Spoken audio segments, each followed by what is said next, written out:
जय जिनेंद्र दोस्तों, मैं रूपेश जैन। आज मैं हूँ दिल्ली में ऋषभ विहार दिगंबर जैन मंदिर के प्रांगण में। और यहाँ आने का जो कारण है वो वैसे आप सबको मालूम है। समेश घर पर आए हुए संकट को दूर करने के लिए पूरा देश भर का दिगंबर और श्वेतांबर जैन समाज एक साथ मिलकर प्रयासरत है। इस आंदोलन को जगाने का, शंखनाद करने का जो काम किया वो विश्व जैन संगठन और हमारे संजय भैया ने। इनके माध्यम से पूरा देश जान सका कि उस नोटिफिकेशन में जो बातें कही गई हैं, उन बातों से भविष्य में तीर्थराज समेत शिखर को कितना खतरा हो सकता है।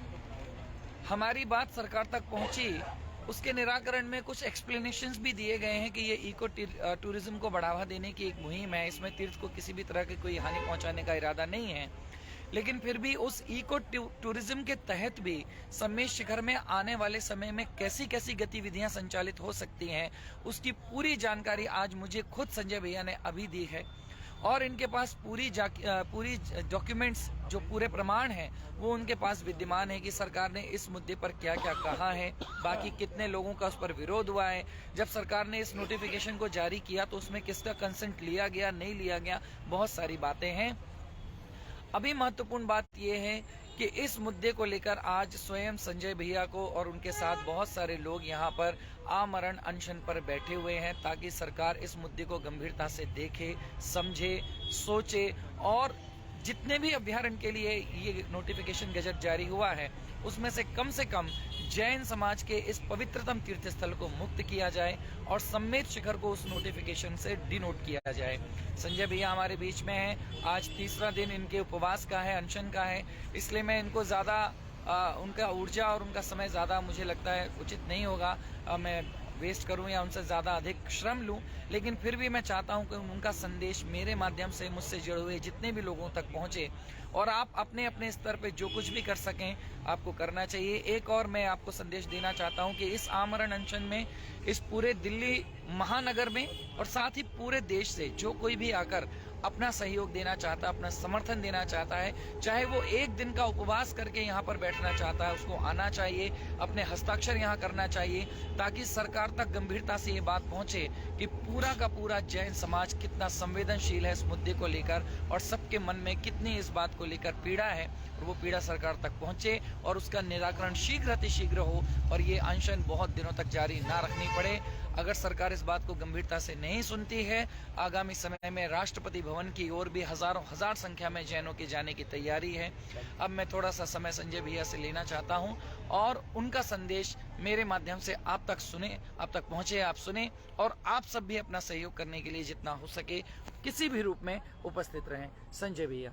जय जिनेंद्र। हमारे भाई रुपेश जी गत 10 अप्रैल 2022 से हमारे साथ जुड़े हैं इस आंदोलन में, और मैं आपको बता दूं कि आपने जो वो रचना दी है देश को, जो हमेशा हमेशा के लिए लिखी जाएगी, जागो चेतो तो जैनियों हो जाओ तैयार। मैंने एक छोटा सा निवेदन किया था भैया से और आपने सारे कागज़ मंगाए और उसको अच्छे से गहन से अध्ययन किया और भगवान महावीर जन्म कल्याणक के अवसर पर आपने कैलाश नगर में प्रथम बार उस संरचना को गाया। और वो आज वो गीत एक ऐसा प्रेरक गीत बन चुका है जो हमारे रविंद्र जैन जी के गीत के पैरेलल चला गया कि वो कण कण पर श्री समेश शिखर के अधिकार हमारा। भाई रुपेश जी का वो गाना आज हमें भी उत्साहित करता है। कभी मेरे को भी अगर लगता है कि ऊर्जा कम हो रही है तो मैं भी उसको सुन लेता हूँ। निश्चित रूप से हम लोग अपने उस शाश्वत तीर्थराज को के संरक्षण, पवित्रता और स्वतंत्र पहचान के लिए लड़ाई आरंभ की है। लड़ाई केंद्र सरकार और झारखंड सरकार के साथ है, लेकिन जिस प्रकार से पूरे देश का जैन समाज एकजुट होकर एक मंच पर बिना किसी भेदभाव के सड़कों पर उतरकर उसने अहिंसक रूप से अपनी सरकारों को, संसद को, राज्यसभा, लोकसभा को जगाया है, निश्चित रूप से इसके परिणाम अच्छे होंगे। और हम अपनी बात को सरकार को, हम कोई असंवैधानिक मांग नहीं कर रहे, हमारी कोई मांग ही नहीं है। अरे आपने जो गलती की है उसको सुधार लीजिए। आपने लिखा कि एक बाघ जैनों का तीर्थ माना जाता है, पारसनाथ वन्य जीव अभयारण्य का एक बाघ जैनों का तीर्थ माना जाता है। 49.33 किलोमीटर का वो पर्वतराज पूरा का पूरा हमारा था, है, रहेगा। बहुत निश्चित रूप से हम छोड़ेंगे नहीं, हम छोड़ेंगे नहीं अपने उस तीर्थराज को। अब हम किसी भी रूप में अपवित्र नहीं होने देंगे, उसकी स्वतंत्र पहचान समाप्त नहीं होने देंगे। और ये पर्यटन के नाम पर जो सरकार हमें लॉलीपॉप देना चाहती है, अगर कोई व्यक्ति, कोई संस्था, समाज अगर ये चाहे कि सरकार से कुछ रुपए लेकर, कुछ पैसा लेकर हम वहाँ पर पर्यटन शब्द को स्वीकार करेंगे, जैन समाज उसको स्वीकार नहीं करेगा। हमें कोई राशि नहीं चाहिए। जैन समाज ने हमने हमेशा देना सीखा है।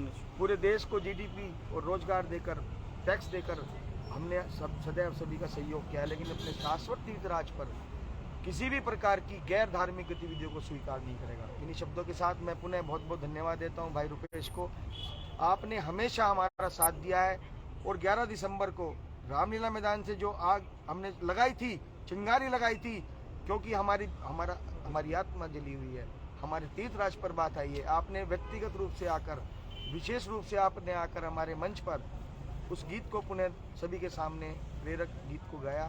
मैं धन्यवाद देता हूं भाई रुपेश को। आज फिर हमारे बीच ये आ चुके हैं इस आमरण अनशन स्थल पर।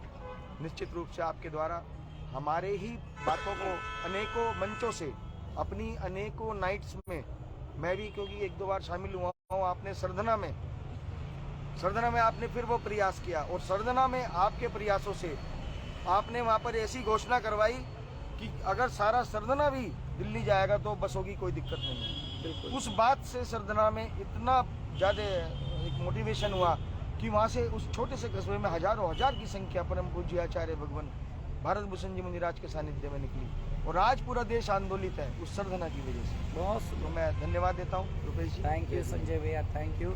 हमने संजय भैया का काफ़ी समय लिया, लेकिन वो तो अपना जीवन तक इस तीर्थ के लिए समर्पित करने के लिए तैयार बैठे हुए हैं।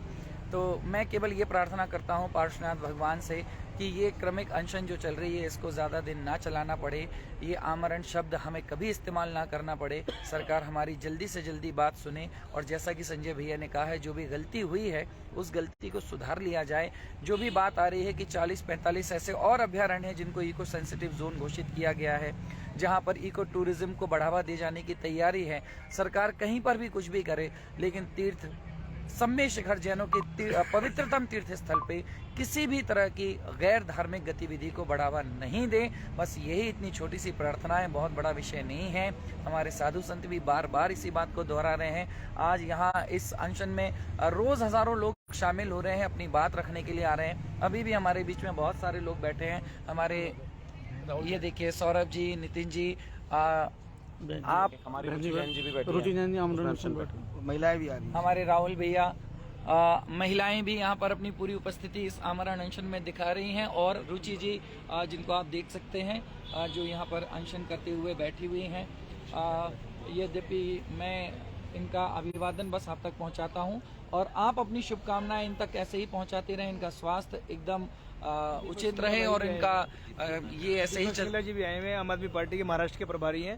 और दीपक जी, दीपक सिंगला जी, दीपक विश्वासनगर विधानसभा से चुनाव भी लड़े हैं आम आदमी पार्टी के प्रत्याशी के रूप में। बहुत बढ़िया। ये देखिए प्रभारी हैं, हमारी मुहिम में शामिल होने के लिए आए। देखिए अभी बात भी करिए, केजरीवाल जी से भी बात करिए। बहुत सुंदर। ये देखिए रत्नात्र अभिषेक ग्रुप से भी हमारे साथी यहाँ पर हैं। हमारे बड़े भैया राजकुमार जी, जैन साहेब, अजय भैया यहाँ पर। संजय जी संघर्ष करो, हम तुम्हारे साथ हैं। संजय जी संघर्ष करो, हम तुम्हारे साथ हैं। रुचि जी संघर्ष करो, हम तुम्हारे साथ हैं। रुचि बहन संघर्ष करो, हम तुम्हारे साथ हैं। और बल्कि पूरा भारतवर्ष आपके साथ है।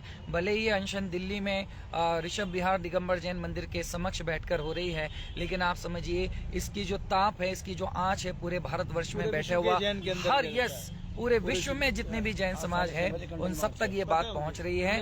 और अभी भी मुझे लगता है कि सरकार को इस बात पर ध्यान देना चाहिए। हमारा अनुरोध है, विनम्र प्रार्थना है झारखंड सरकार से भी और केंद्र सरकार से भी कि इस मुद्दे को बहुत गंभीरता से सुना जाए, देखा जाए और उसके बाद इस पर निर्णय लिया जाए। जी जी जी। यमुना विहार से भी प्रधान प्रदीप जी हाँ यहाँ पर हैं। देखिए पूरा दिल्ली